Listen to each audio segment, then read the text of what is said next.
Welcome back once again. As we earlier said, that we're going to be taking a comprehensive look over what's happening in Gaza and the latest escalation by the Israeli occupation annexing the West Bank, which is a massive escalation in the situation that is taking all the peace process backwards, or the mediation, all the efforts spent or spared in the mediation backwards. Very delighted to be joined over the phone by Her Excellency Ambassador Wafaa Baseem, former Assistant Foreign Minister. Good morning, Ambassador Baseem. Hello? Ambassador Baseem?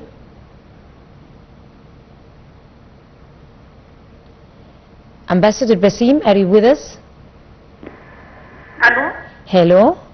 Good morning, Ambassador Baseem. Are you there? Hello? I'm not pretty sure that we're getting through with Ambassador Baseem. Is she still on? Ambassador Baseem, are you there? Hello?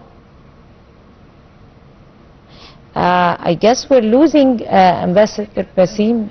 Actually, until we retrieve her once again, it's a sad situation monitoring what's happening inside the Gaza Strip, and with all the plans that are being worked on by the Israeli occupation and the genocidal war that is waged against the innocent Palestinians, killing until now 65,000 innocent Palestinians, residents from different provinces in Palestine for almost 2.5 years now in this genocidal war, and also annexing the West Bank. That is all backed by the U.S. administration, honestly, a backbone, an honest backbone for the Israeli genocidal crimes, which is too sad. The promising thing is that I think we're retrieving Her Excellency Ambassador Baseem. Good morning, Ambassador Baseem. Good morning. Hello. Yes, good morning. Good morning to you. A good day to you, Ambassador Baseem. We were talking about the latest decision taken by the Israeli occupation annexing the West Bank, which is an extreme escalation in the situation. How do you read that decision, and how is it being taken at a time like this? At a time where everybody's trying to mediate halting or ceasing fire, also enforcing the displacement of Palestinians, which is totally against the international law. How do you read those acts by the Israeli side at this timing? Well, it's a simple continuation of the implementation of the Israeli plans to eradicate what could be called Palestine from the map. First of all, we have heard about the reoccupation of the Gaza Strip completely. Then what we are hearing now is the allegations of the Prime Minister of Israel that he is ready to save the Palestinians, but it's Egypt who doesn't want to open the crossings at Rafah. Egypt is ready to open the crossings, and it is opening the crossings, but not to displace the Palestinians and kick them out of their own land, to just empty the district of Gaza, or the Gaza Strip, so the occupation can take place. First, he says they can move to the south of Gaza and stay there. There is enough place for everybody, and so on and so forth.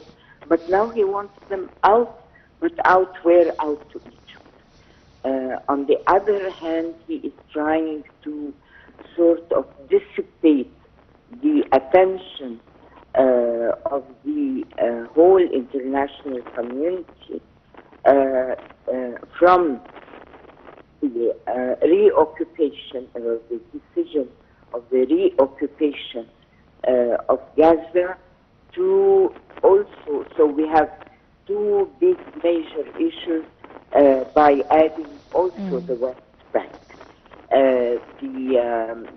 What is happening in the West Bank did not start yesterday or last week. It has been, they have started this approach first by occupying, by the colonists, by the colonization of different cities of the West Bank, by a whole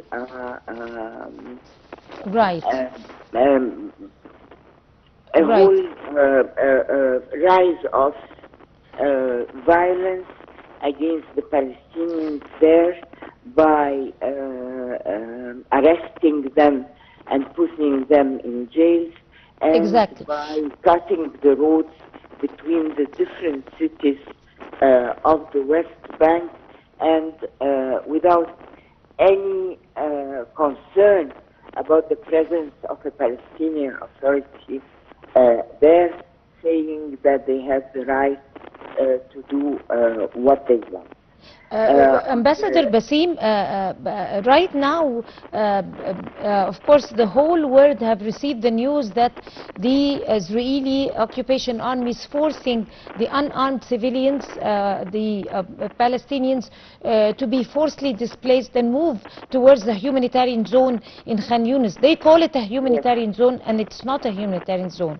So the insistence of enforcing displacement, which is not illegal, and displacing the civilians from their own houses and their homes and their homeland, it is a clear liquidation of the Palestinian cause.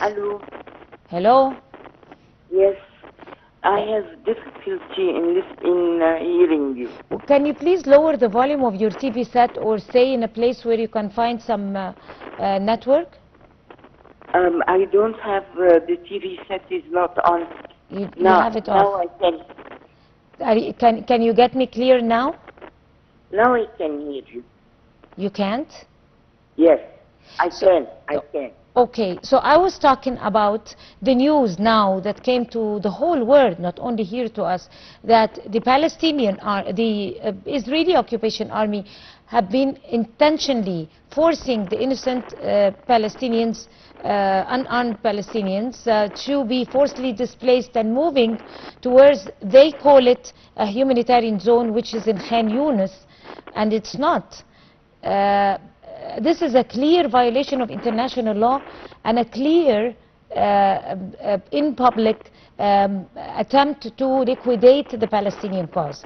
How do you read that decision that was just taken by the Israeli occupation army to displace more innocent Palestinian civilians forcibly? Well, this is a continuation of a whole series of decisions that were taken by the Israeli government since, I would say, the 8th of October 2023, almost 2 years ago. They call this a reoccupation. They call this different kinds of operations. One to free their hostages. One to dismantle the resistance in Gaza Strip, and now they try to deny the very fragile, let's say, official or actually recognized internationally land of the Palestinians in West Bank, by calling a part, by first occupying by the settlers parts of the West Bank, and now calling a city that has never been a humanitarian zone or declared internationally, legally, as a humanitarian zone. They call it a humanitarian zone, So after a while, it becomes their zone, not a humanitarian zone. So you can see the policy of the step-by-step continuing the implementation of Israeli plan to acquire all the Palestinian lands that are remaining under Palestinian, let's say, authority or governance, whether in the district of Gaza or in the West Bank. Exactly. Let me get in here, Ambassador Baseem, and mention that Foreign Minister Badr Abdulati again have repeated that the forced displacement of the Palestinians is totally unacceptable, and he told that there is no legal, it is not legal or moral or ethical or on any ground to be able to displace people and deprive them from their own land, and Egypt is going to stand up to this act. Let us also talk about the Egyptian stance. The Egyptians' courageous and strong stance that no other country have been dare to take it at this critical time. Well, the Egyptian stand has not changed 1 centimeter, I would say, from its historical and its consistent position as far as the Palestinian rights are concerned. From not 2 years ago, from ever, Egypt has been standing by the Palestinians, providing all it can give from, I would say, blood, material help, international help and assistance, and stand in all international instances, regional instances, protecting the rights of the Palestinians, continuing despite of all threats and of all very awkward and unacceptable declarations on the part of the Israelis. And we have seen very clearly during the last few days the escalation of the campaign against Egypt on within the declarations of the different Israeli sources, whether official sources or media sources, trying to say that Egypt is the one who is refusing to help the Palestinians, saying that we will not continue the gas deal with Egypt, saying that Egypt is threatening the security of Israel by having forces in Sinai.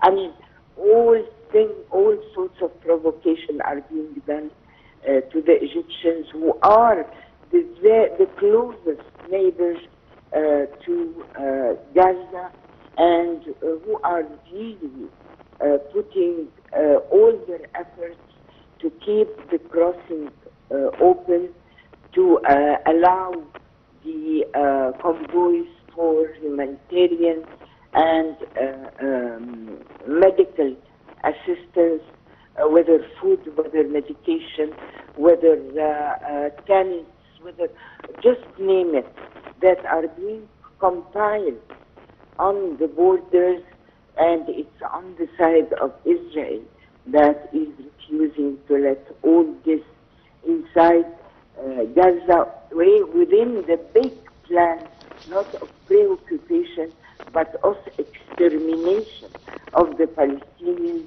if not by arms, but by famine. Right. Also, one of the most mean ways also to be able to force those the innocent Palestinians to leave their homes is targeting the tall buildings in Gaza, which is very mean and very dangerous and against all norms of ethics. And that happened in Gaza. when the Israeli occupation army targeted some tall buildings in Gaza and brought them down. So how could that be received by international community? We are not surprised, and one asks himself, why I'm not surprised? Because it has been going on for the last almost 22 months now, and it has happened before in 2018, in 2014, but this time there is a clear determination on the side of the Israeli government to just eradicate whatever sign of life in Gaza, in preparation, of course, with the coordination of the American administration, with what they call the day after. Don't forget, they are increasing the pressure, they are increasing the violence, together with the approaching General Assembly that is going to take place in less than 2 weeks, where many countries, let's hope they keep their promise, where many states in the world have decided to declare the recognition of the Palestinian state, where now the American authorities are preventing the administration of the entry visa to the Palestinian delegation, including the president of the Palestinian Authority. I mean, it's a sort of coordination or coordinated campaign, militarily, internationally, regionally, and on the ground to achieve the goals of the Israeli government, no matter what will be the price, what will be, even if the price is the peace treaty with Egypt, which is an existential condition now for the continuation of the state of Israel. They just don't care, they just want to achieve what they want for personal reasons, of course, for the Prime Minister of Israel, but at the same time for the achievement of what this very exactly rightist government want to achieve within the plan of the bigger Israel. Right. On that note, of course, Ambassador, Your Excellency, Ambassador Wafaa Baseem, former Assistant Foreign Minister, would like to thank you so much for talking to us on the breakfast show today, and you have a wonderful day. And now it's the Ram-headed Sphinx Road in Luxor, is also known as the Avenue of the Sphinx, or King's Festivities Road. This is a 2,700-meter processional way, connects the Karnak Temple and the Luxor Temple, and it's lined with numerous statues, and statues with ram-shaped heads symbolize the ancient Egyptian deity Amun. More about the Ram-headed Sphinx Road in Luxor in the coming feature. The Avenue of Sphinx lies between Luxor Temple and Karnak Temple. It is a nearly 3-kilometer long pathway that used to be a sacred road. The path was lined with